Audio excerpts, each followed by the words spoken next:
right, everyone. Thank you all for coming here today. So we're going to be talking a bit about history of development, how our practices changed over time, and what we can learn from that to actually see how AI can enhance our workflows, our learning experiences, and also what tools we have now to actually facilitate that. But before we go into that, my name is Boris. I'm a software engineer at Eurohertz Insurance in Croatia. I also teach front-end at Algebra there, and I'm also one of the community leads in Google developer groups in my city, Zagreb. And for today's agenda, as I said first, we're going to talk about how our development practices changed over time. So literally, we're going to go from punch cards to here. Then we're going to see what we are currently doing, but without AI involved. Because we want to see like a clear picture of how it looked before ChatGPT and everything came in. And then we're going to go to like the main part and see what we've learned from before. And I can pre-fill my login. I've already created it. So Boris, test 1. Nice. And I have a task already completed. I'm speaking in Frontmania. And finish this demo bug-free. Boom. Let's hope it is. And you have like your whole app really already pre-built by AI, which is really, really cool thing. So let's get back and see like this is like the different ways of like screenshots so you can see in the slides later on. But why does it actually work?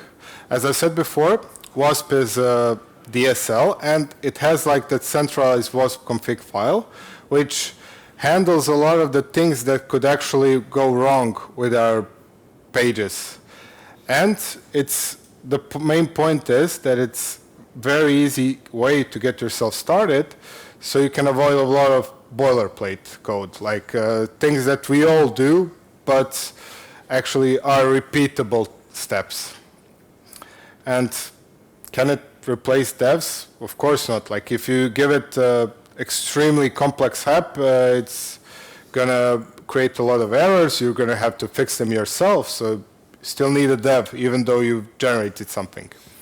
But it's nice to have a quick template solution to get you started, so you could actually have faster way of actually developing and iterating. But what do all these things have in common? Like even from the most basic ChatGPT to like creating whole apps with Mage. It's trying to have the best practices built in as much as possible. So you want something that's easy and accessible for you to actually make you faster and make you more precise. Just like with the things before. And the good thing is that we don't have to repeat ourselves this much, right? And the thing is that everyone has similar code in similar places, so maybe let's focus more on the business logic side of things. After we've seen all this, let's maybe think about what the future will bring for us, right? Things that occurred during the time, we can see cheaper computing, more accessible development, and a much lower learning curve for all of us. Like when you go back to the punch cards, you had actually just a low amount of people who actually knew it, and today you can see how many people came here. You know way too many developers, especially now with no-code tools or low-code tools. So it's always getting a bit more accessible with easier ways to get started. And the speed of innovation has never been greater. Like before it was this, now it's like this type of curve. And things that for us as developers could have taken months can now take days, which make us a lot more faster, a lot more productive.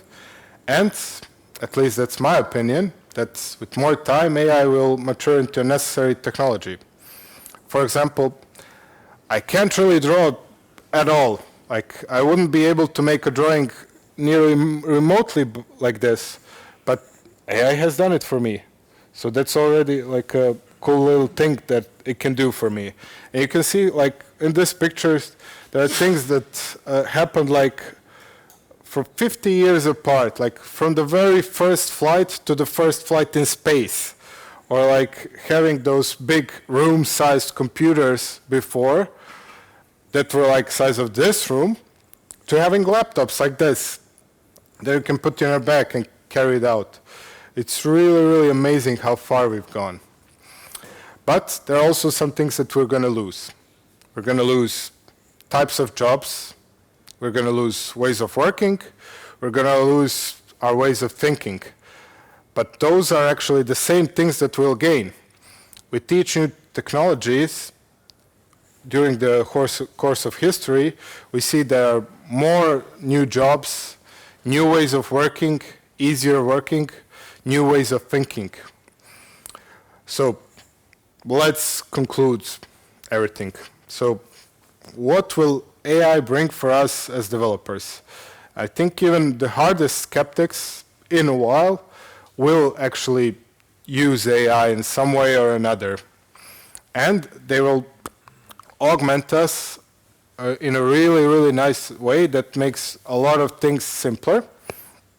And you would have, if you're a senior, you basically have a junior developer within arm's reach, because juniors are usually beginners who also make mistakes and you can fix them.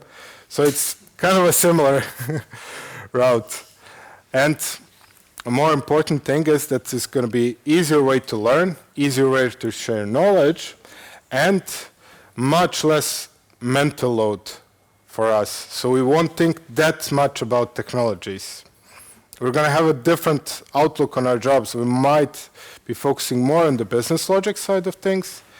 And the skills like critical thinking and analysis are going to be pretty much essential. And I have a really nice quote for you at the end, like, the only constant is change. And that's something that's inevitable, basically. That's it, pretty much for me. Thank you very much for being here.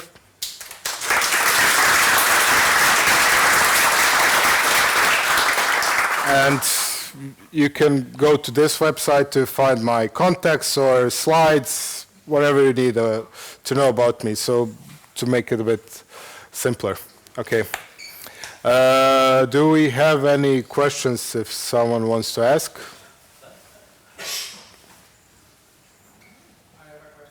Sure. Do you know such a tool called Open Commit? Sorry, code? Open Commit. No. Yeah, so this was another AI tool you can try out. Basically, it will generate the commit for you Oh, based on what kind of changes you have done. This is very good. I used it already for a few months. Excellent. oh, it's really, thanks. Any more questions? So you showed how that WASP works with boilerplate things for you, and then you talked about changing the way we think about code.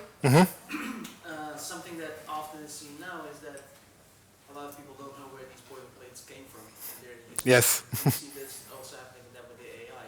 Yep. People will forget so much about these things that they Yep. fix them. Yeah. I think it's also with tech in general. Like when we were starting, like in the beginning of 2000s, a lot of people as kids knew how to fix something or build a computer or do something like that.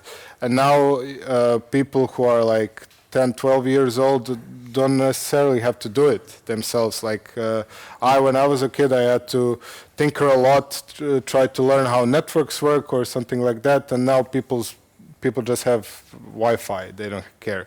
So I think it's like that with a lot of aspects in our lives. Yeah, if nobody has any more questions, you can also contact me at any time. So for future, thank you very much once again.